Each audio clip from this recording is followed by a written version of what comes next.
everybody. Welcome back. S'mores, a little bit of a somber episode today, but before we get into our topic, I am Stephen the Indian alongside Will the Cowboy. We are Beyond the Campfire. If this is your first time tuning in, we're a cowboy and Indian that talks about ghosts, conspiracy theories, cryptids, anything spooky, anything that goes bump in the night. Mm-hmm. So, we had a very, very good October. You guys were awesome in supporting a couple of our episodes that came out the last month and a half. And so we thank you guys for the support. And yeah, going into November, we have a 50-year anniversary coming up in about 3 days at the time that this episode will Yeah. release. Well, what is our topic today? Well, I'm sure you've all heard that famous song, especially around this time. You might have even seen the memes, where it's like, she thinks, I have no emotions because I didn't cry during the Titanic. Well, I cried over the Edmund Fitzgerald. Or, the other meme where it's like, oh, I never see you at the bar. And it's like, well, I never see you getting emotional about the Edmund Fitzgerald. So, yeah, that's right. Today, we are going to be talking about the Edmund Fitzgerald, the really famous ship. We're finally talking about it. I wasn't too sure about covering this because, obviously, I didn't really I've always heard the song, I know the stories, I know the legends, but I didn't really know. I didn't really know if we could tie this into Beyond the Campfire, but we actually can, because, of course, it's a mystery still. We don't know why she sank, but she did, and we don't know why. Yeah. So if you don't know what I'm talking about, shame on you. If you do, congrats, you probably can skip the history part, but true fans will sit through it. If you're a true fan of the Edmund Fitzgerald, you're going to sit through all this. Okay. Yeah, for sure. And the sinking is mysterious, as you were saying, and I don't. It happened. It happened on the Great Lakes, right? Yep. Lake Superior. Yeah, Lake Superior. So, which I didn't even think about this until now. Thanks for saying it about the lake, because this will kind of play a little bit later on into it. So before I'm trying to think about how to divide this up. So I might talk about the history of the Edmund Fitzgerald, how it came about. Maybe tell you some interesting facts about the Edmund Fitzgerald, and then I'm gonna kind of tell you the reason why it sank, or why we think it sank, the conditions of that night. Because, if you've heard the famous song, the Witch of November, as they call her, that is very much like what kills a lot of ships in Lake Superior. So yeah, I'll kind of go through the history of the Edmund Fitzgerald, and then I'll kind of go a little bit into some facts about it. And then before we get to the sinking, I will kind of break down about the weather that night, and some stuff about that. So to start off, so do you want to take a guess who decided to invest in the iron and minerals industry and create their first ship? well, considering that the date of this was 1975, I'm going to Well, guess. now she didn't. Now she was actually built not in 1975. She sank in 1975. She was built in the 50s. Okay, gotcha. I was going to guess, like, I had three guess, or I had four guesses. It was going to be Richard Nixon, Lyndon B. Johnson, JFK, and Dwight Eisenhower. Wait, you're talking Is about it? that? Huh? Well, no. What I'm talking about is this not like president, but like this company decided, you know what, Oh, we a need to company. build a ship. Yeah, it was the first Uh, investment by any American company to do this, by the way. I don't know. The Rockefellers, whatever company they are. Northwestern Mutual Life Insurance Company of Milwaukee, Really? Wisconsin. They That is so. decided that they wanted to get into the iron and mineral industry on a large scale, and they wanted to construct the Edmund Fitzgerald. And like I said, this is the first time this ever had happened at all. Like at the time of this, no life insurance company was saying, you know what I want to do? I want to get involved in some shipping. So in Yeah, 1957, no, Go go ahead. ahead. Sorry. No, you go. You go I ahead. just like that's like you and me getting into, I don't know, the candle business or something. Oh, maybe that's not too far fetched. Beyond the campfire, there's fire. You burn Well, candles. it would probably be like you're a lawyer, right? Yeah. And then you invest in a morgue.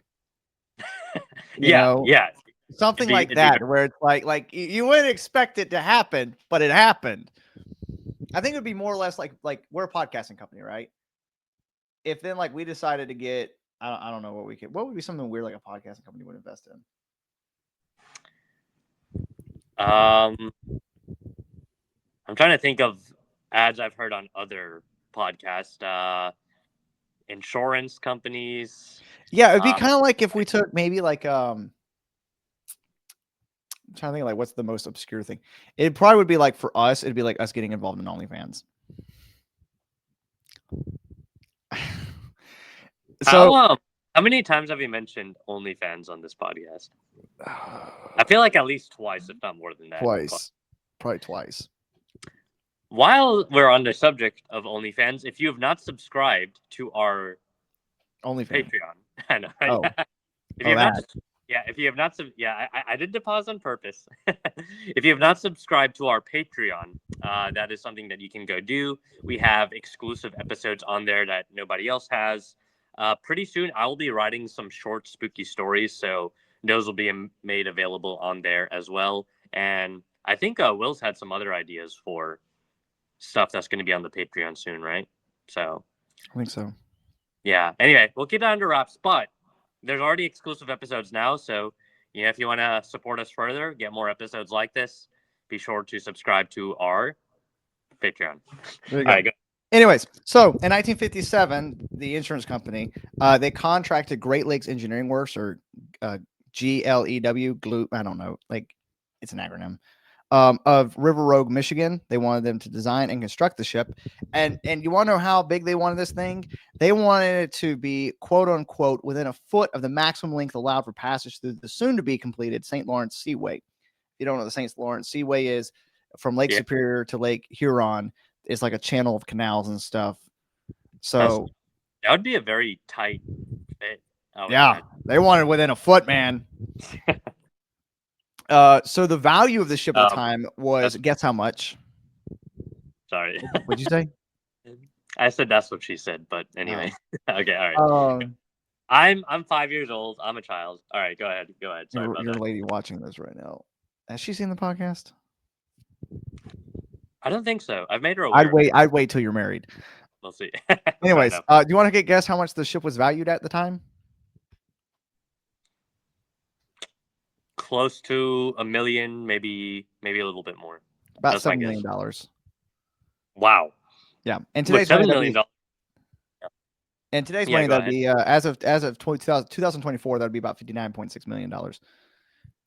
Wow. So the Edmund Fitzgerald was actually the first Laker built to the maximum St. Lawrence Seaway size, which meant it was about 730 feet long, and it was about 75 feet wide. And yeah, that's a big ship right there. So yeah, Glue. I'm just gonna call them Glue because it's GLEW, the Great Lakes Engineering Works. I'm just gonna call them Glue. Glue laid the first keel plate on August 7th of that same year in 1957. It had a deadweight capacity of 26,417 tons. It was the longest ship on the Great Lakes, earning her the title Queen of the Lakes until September 17th, 1959, when the 730-foot SS Murray Bay was launched. Let's see. Yep. So she was actually coal-fired. So the way the ship ran was originally by coal until 1971 to 72. During that kind of winter time, they decided to refit her with more oil-based engines. And then, as well, in 1969, the ship's maneuverability was improved by an installation of a diesel-powered bow thruster.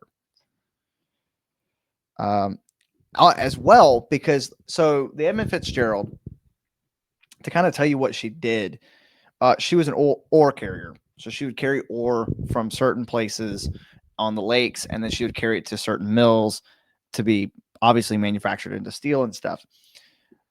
So by standards for an ore freighter, she was actually pretty luxurious. The interior was so JL Hudson Company, they designed furnishings for it. It had pile carpeting, tile bathrooms, drapes over the portholes, leather swivel chairs in the guest lounge. Leather swivel chairs. That's how you know you're fancy. Wish we had leather swivel chairs. Yeah, especially in the 60s and 70s. That's some luxurious stuff right there. Even now, yeah, I would be very happy with a Oh setup yeah. like that. There were 2 guest staterooms, air conditioning for the crew quarters, which the crew quarters had more amenities than usual. There's a large galley and fully stocked pantry supplied meals for 2 dining rooms. The Edmund Fitzgerald's pilot house was outfitted with state-of-the-art nautical equipment and a beautiful map room, as quoted. So yeah, she was a very beautiful ship. So to kind Sounds of tell like you guys, huh? go. No. Sure sounds awesome ship, which only makes it sadder what happens. But Yeah. anyway, go ahead. So if you're wondering where the name Edmund Fitzgerald comes from, so Northwestern Mutual, the insurance company that was owning this ship and running it, they wanted to name it after the president and the chairman at the time, Edmund Fitzgerald. But Fitzgerald, well, he was like, I don't want to name it after me. He's a very humble guy, probably. Don't name it after me. He proposed names such as Centennial, Seaway, Milwaukee, and Northwestern. Could you imagine Gordon Lightfoot singing about the wreck of the Milwaukee? I I couldn't. Yeah. Well, I mean, I guess I could, but like, it's interesting. Yeah. Very interesting. Yeah. So unfortunately, he abstained from voting. He's like, I'm not going to vote because you guys want to name it after me. I'm not voting. So he abstained from voting. However, the board was resolute, and the 36 board members voted unanimously to name her the SS Edmund Fitzgerald. Well, so much for his humility. I know, right? So. He's like, don't name it after me, guys. Don't do it. Hey, let's vote. I ain't going to vote. And then everybody votes Edmund Fitzgerald. So on the day of her christening and launch on June 7th, 1958, there were more than 15,000 people there. Okay, so was it a highly anticipated ship? That it sounds like it. A lot of people. As Gordon Lightfoot says in a song, it was the pride of the American side. So okay, man, I know. So as we know, the ship did sink in 1975. However, we could look at the christening ceremony and say, you know what? Looking at what happened there, it could have been omens for bad times to come. Because you want to take a guess what happened at the christening ceremony? Somebody died or something weird happened. I don't know. So Elizabeth Fitzgerald, the wife of Edmund, it took her 3 times to smash the christening bottle. Which, that's bad luck. Oh, yeah, that's not... Okay, wow, okay. So, bad omen already. Yep. There's a delay of 36 minutes while the shipyard crew struggled to release the keel blocks to knock her into the water. So it was launched. We have christening bottles not breaking. Keel blocks not getting knocked off. Okay. And then on top of that, so when the Edmund Fitzgerald was launched, like most of the time you see it where it goes backwards into the water. It was actually a sideways launch. So it sideways went in the water. Oh, weird. Okay. Well, yeah. And upon doing so, it doused the spectators with a massive wave of water. Splash zone. And then crashed into a pier before rightening itself up. So then it hit a pier and then was sitting straight up. There were witnesses that stated that they swore the ship was trying to climb out the water.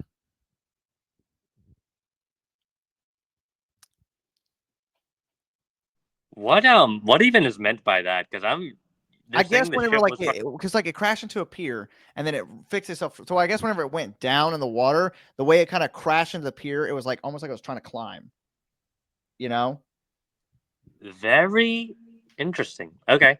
Yeah. Yeah, bad omens indeed. It seems like disaster. The writing is on the wall. I know, right? And then on top of that, guess what the worst thing that happened is? Wait, so none of that was the worst thing? No. Okay, worst thing...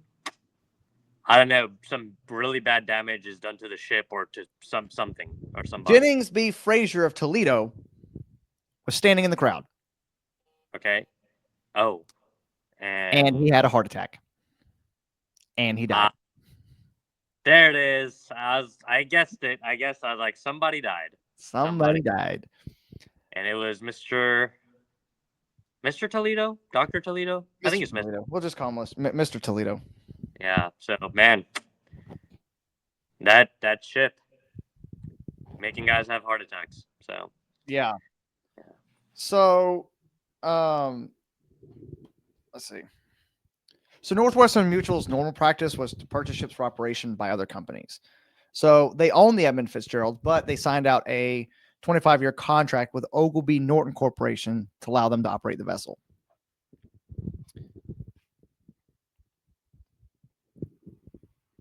Ogilvy Norton immediately, sorry, my phone's dying. Oh, Ogilvy you're good. Norton immediately designated Edmund Fitzgerald the flagship of his Colombian transportation fleet. Yeah, and let me tell you, the Edmund Fitzgerald, that thing was a record breaker. Hmm. So, first off, the vessel's record load for a single trip was 27,000 tons in 1969. So, it broke the record for load in a single trip. About to say that's a big load there. Oh well, don't take what I just said out of context. Anyway, all right, go ahead. So, for 17 years, the Edmund Fitzgerald, it carried taconite. If you don't know what taconite is, it's a variety of banded iron. Like it's like got iron in it. It's basically iron. Okay. It would take it from the Minnesota Iron Range mines near Duluth, Minnesota, to ironworks in Detroit, Toledo, other ports. She set seasonal haul records, did 6 different times. She had a bunch of different nicknames too. She's called the Fitz, as I said earlier, Pride of the American Side, Mighty Fitz, the Toledo Express, Big Fitz, and this one they probably shouldn't have given to her, Titanic of the Great Lakes. Oh, why would they call her that? I don't know. Oh man, because yeah, if it was built in 1950, the Titanic sank what 1912? Oh man, what a bad name to call it. Well, you ain't got to worry about icebergs, you know. Uh, I guess not. I guess not. But guess how long it took to load the Edmund Fitzgerald? oh man, several days. 4.5 hours to load her with ore. Oh, Mhm. well, that's not that long. Or is that long for most? I think that's about because of how big she was. It was a lot of ore to put in her. Okay, I will say I don't know much about ships, so I Yeah. gave a big guess because I know virtually nothing about boats. So anyway, continue. So let's see. And then to unload it, it took about 14 hours. So for a round trip between Superior, Wisconsin, and Detroit, Michigan, it would take about 5 days to complete it. Where she averaged 47 similar trips per season. So she would make these 5-day trips, and she'd do about 47 per season.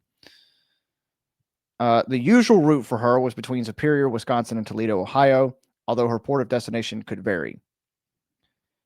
By the time she had sank, she had logged an estimated 748 round trips on the Great Lakes and covered more than 1,000,000 miles, a distance roughly equivalent to 44 trips around the world. Sheesh, that is okay. Wow, this is a efficient, big Yeah. ship So, doing big things. yeah. So So, as I said earlier, I told you there's a lot of these nice amenities. So, what was really interesting was up until a few weeks before her loss, passengers had actually traveled on the ship as company guests. okay, so One I mean such, what? a lot of a lot of good stuff about this Yeah. ship, and again, like the more you build it up, the more I'm like, man, I'm really sad this thing is not here anymore. So Frederick Stonehouse, who was a guest on here, this is what he wrote about it. He says Stewards treated the guests to the entire VIP routine. The cuisine was reportedly excellent, and snacks were always available in the lounge. A small but well-stocked kitchenette provided the drinks. Once each trip, the captain held a candlelit dinner for the guests, complete with mess jacketed stewards and special clam digger punch. I don't know what clam digger punch is, but you got to be careful saying it. Yeah, the clam, I'm like, okay, I don't even know if I want a clam punch, but then you added clam digger, and I'm like, what? So I don't know. Yeah. Oh, so by the way, get this. So, um, Sorry. So Captain Peter Pulser was in command of the Edmund Fitzgerald on ships when cargo records were set. He is best remembered for piping music day or night over the ship's intercom system while passing through the St. Clair and Detroit rivers. That's fun. Yeah, you get some little Right. So music going. You're that's running up. where it's like, and then while navigating the Sioux Locks, he would often come out of the pilot house and use a bullhorn to entertain tourists with a commentary on details about the Edmund Fitzgerald. Neat, neat. Yeah. So because of her size, appearance, string of records, like she's a record breaker, and her DJ captain, wicka wicka wicka, she became a favorite of boat watchers. Okay, man. I mean, like I said, as someone that doesn't know a lot about ships, but hearing about this one, I'm a fan, You man. like it. You like it. Your I, autism comes out. all right. Yeah. Mom Autistic took for too much. boats. Mom took too much Tylenol. Anyways, in 1969, Edmund Fitzgerald received a safety award where she was 8 years of operation without a time off work or injury. But that was short lived because in 1969 she ran aground. In 1970 she collided with the SS Hochelaga. Later in 1970 she struck the wall of a lock, and an accident repeated in 1973 and 1974. January 7th, 1974, she lost her original bow anchor in the Detroit River. Again, though, none of these mishaps were considered serious or unusual. Like it happens. It's a big ship. It happens. So that's the history of the Edmund Fitzgerald. I guess Questions? really I guess now we just need to get into the sinking and then the theories, and I don't know if you had a ChatGPT story or if you don't necessarily need one I for mean, I just really don't. I mean, I don't really know what we would do with the ChatGPT story. yeah, I mean A lot of I times we think just don't need one, and it's like one of these. It's just like we don't need it. yeah, I agree. I think this will be our first episode in a while where we haven't had one because even some of the ones I've had it on, it's just like I've had to make us like do time travel to make it work. But it's just like, yeah, if something is not currently ongoing, might not need one. So, but yeah, how did it sink, and what are the theories behind it? So before we get into the sinking, we need to understand Lake Superior. Lake Superior is, as again, I'm going to be referencing Gordon Lightfoot a lot because that's a really good song. It is the lake that never gives up her dead. And he mentions the November Gale and the Witch of November. Do you want to take a guess who the Witch of November is? The Witch of November. I don't know actually. Yeah, who is the Witch of November? Well, the Witch of November is, again, like I said, the November Gales. So the way the weather worked in Lake Superior is, as I stated, a lot of times you want to like kind of, there's like I said with the Emma Fisher, when she got fitted out with her oil engines instead of her coal burners, it was during the winter season because in late November, you really cannot be sailing on the Great Lake of Superior. It becomes dangerous and it becomes the environment is unstable. And that is due to the November gales, where basically what happens is warm air from the Gulf of Mexico blows up and clashes with Arctic air from Canada, creating hurricane type storms. Okay, so a very dangerous place to be at times. At least in the winter. Okay, November 10th is close to winter, but not quite. Does that, do you think, play into it at all? Well, the gales came early, as Gordon Lightfoot puts in the song. The gales came early that year, and the Okay. conditions were just. I'll get into the conditions of. Um, I'll get into the conditions when we talk about the timeline of the sinking. Sure. But yeah, just to kind of tell you, the weather was terrible. It was like hurricane type winds. There's a lot of storms that could be popping up, and apparently, the Witch of November has been actually known for a lot of shipwrecks in the Lake Superior. So we're now going to go through the timeline of the wreck. All right. Alrighty. So It Hearing starts on how November 9th. okay. So I'm not going to go through every single detail, but I'll hit the key points. So at 8:30 that morning, the Edmund Fitzgerald was loaded down with taconite pellets at the Burlington Northern Railroad Dock 1, and it was going to carry that cargo to Zug Island on the Detroit River. At 2:20 p.m., she departed Lake Superior en route of Detroit with 26,000 tons of taconite. So let's see. At 2:39, the Weather Service issues gale warnings for the area which the Fitzgerald is sailing in. Captain Cooper on the Anderson radios a freighter, the Edmund Fitzgerald, that he spots. And then at 4:15, the Fitzgerald spots the Arthur M. Anderson some 15 miles behind it. The Arthur M. Anderson was another freighter, just like the Edmund Fitzgerald. So that was the day before. So then they kind of had pretty much smooth sailing. And then on November 10th at 1 a.m., weather reports from the Fitzgerald, the report from the Fitzgerald shows her to be 20 miles south of Isle Royal, where winds are getting up to 52 knots with waves 10 feet high. So weather was kind of getting a little rough. At 7 a.m., weather reports from the Fitzgerald winds are at 35 knots, waves 10 feet. This is the last weather report we ever got from the Edmund Fitzgerald, was at 7 o'clock that morning. At 3:15, Captain Jesse Cooper of the SS Arthur M. Anderson, he watched the Edmund Fitzgerald round Caribou Island and comments that the Fitzgerald is much closer to 6 Fathoms Shoal than he would want it to be.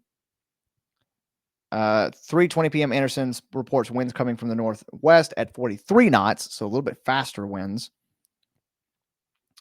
At 3:30, we got a radio transmission between the Fitzgerald and the Anderson. So we got Captain McSorley, who's the captain of the Edmund Fitzgerald, the last one, and Captain Cooper. So we'll have CM and CC. So CM says, Anderson, this is the Fitzgerald. I have sustained some topside damage. I have fence rail laid down, 2 vents lost or damaged, and a list. I'm checking down. Will you stay by me till I get to Whitefish?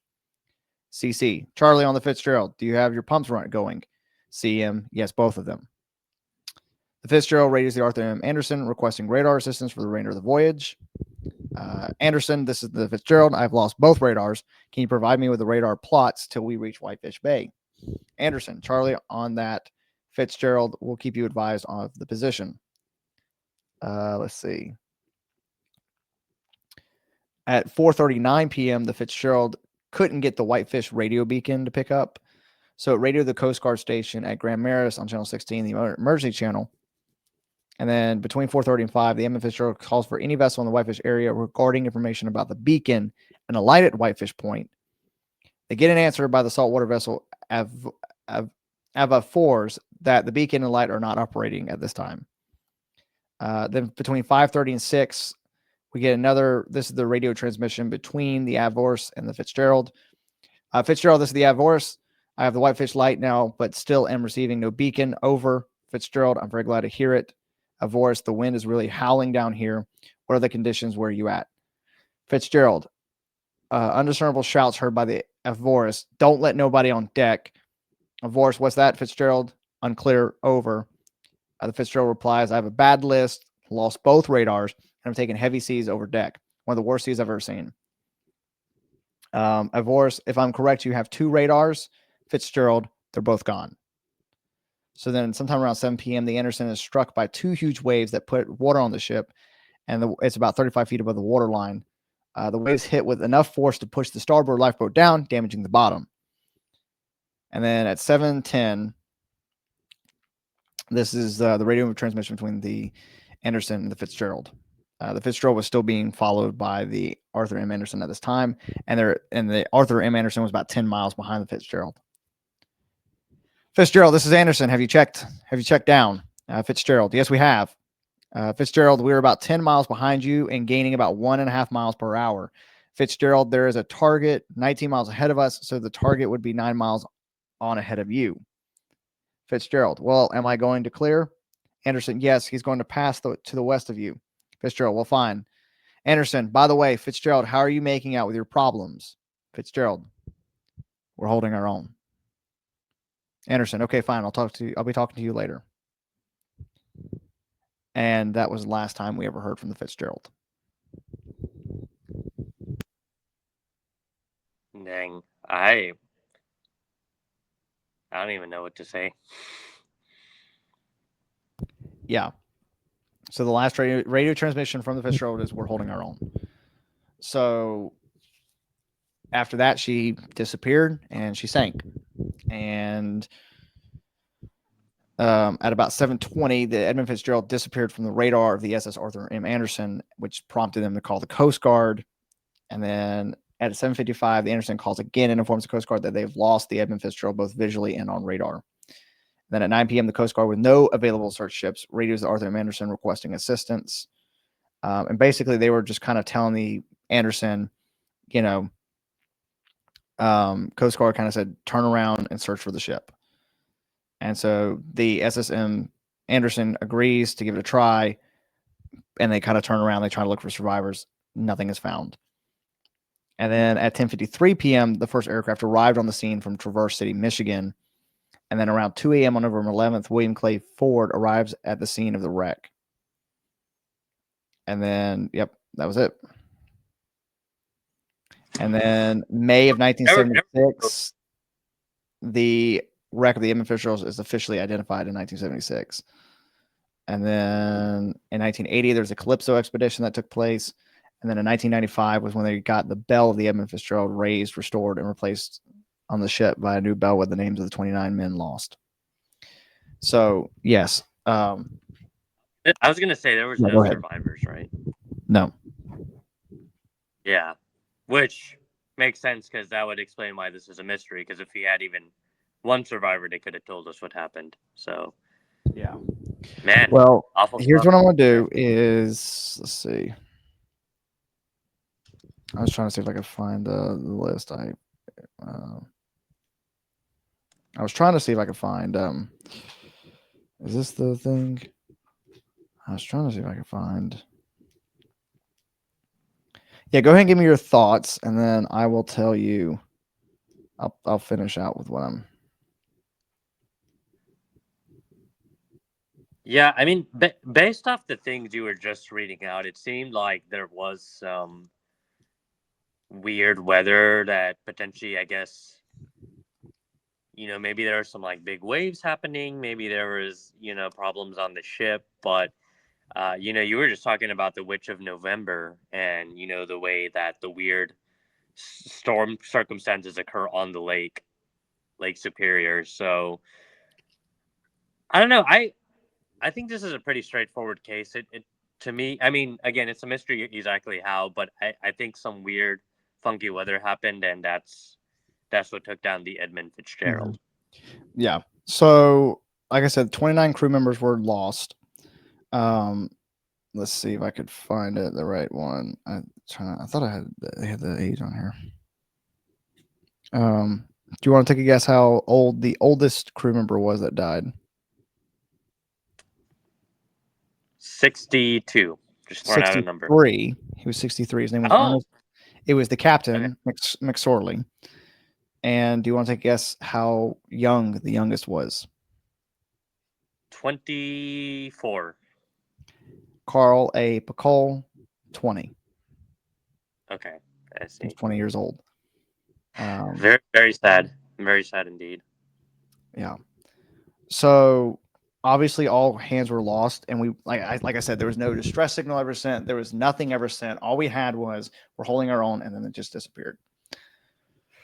So I'm going to kind of go a little bit into the theories of what could have happened. Again, we don't really know what truly happened. There's the Coast Guard report, which I'll interject this. I don't really exactly remember, but I do know that there were lawsuits.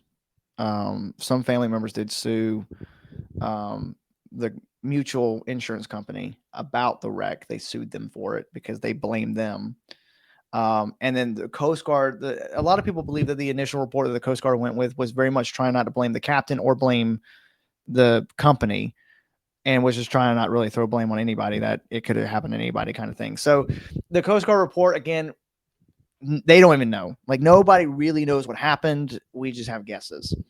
So the first theory is that there's structural failure from stress. So basically, because the ship was so long, um, she had more flex than smaller freighters. So because of her flexing a lot, it could have led to metal fatigue, weld fractures, and that could have caused her hull to crack amid the violent waves and almost just break in half and sink. The reason people believe this is because in 1995, a Canadian expedition found that the Fitzgerald had separated cleanly into two large pieces. And a lot of people think that this supports the theory of a midsection failure. Another theory was that there were rogue waves. Many sailors believe the Fitzgerald was struck by a series of enormous rogue waves, who they call the infamous Three Sisters of Lake Superior. The Three Sisters are three consecutive waves, each larger than the last, that can rise over 30 feet high. The Arthur M. Anderson, traveling just behind the Fitzgerald that night, reported encountering such waves around 7:10 p.m., about the same time the Fitzgerald vanished off radar. If those waves hit just right, it could have overwhelmed the deck, pushed the bow under, breaking the ship apart, or causing catastrophic flooding. So the second theory is the Three Sisters, where it would be a wave, and it would be one after another would be bigger and bigger and bigger. Yeah, and that would be a lot for the ship to take in. So okay. The third theory is that the cargo hold flooded. She's carrying about 26,000 tons of taconite pellets. If water seeped in through loose hatches, clamps, or failed gaskets, the ship could have been taking on water gradually without the crew realizing the full extent. The reason why some people believe this is because, like I said, the last transmission is we were holding our own, and that might indicate they were already struggling with flooding, but they thought they could manage. I see. Um, So I guess I'll ask this, and I know today was a more somber episode, but there's not really any like supernatural theories or anything like that, is there? there are. Oh, there are. Yeah, Oh, I'll just go okay. through these real quick because we got the shoaling on Six Fathom Shoal. Apparently, Six Fathom Shoal was marked terribly. Some people believe that if the Fitzgerald struck it even lightly, it could have damaged the hull or ruptured a ballast tank, and water would have entered, and it would have been slow. This would explain the listing she had and her loss of radar, and the reports that her fence railing was down, meaning she was riding lower in the water before she sank. So that theory is basically she hit like a reef almost, and it damaged her enough to cause her to list, and that's why she was reporting a listing.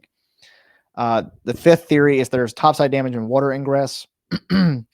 Reports from other ships in the storm said the fierce winds and 25-foot seas, they were tearing off railings and vents.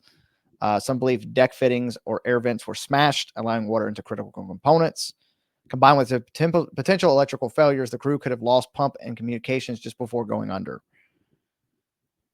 There is another theory that there was a sudden capsizing or plunging bow first.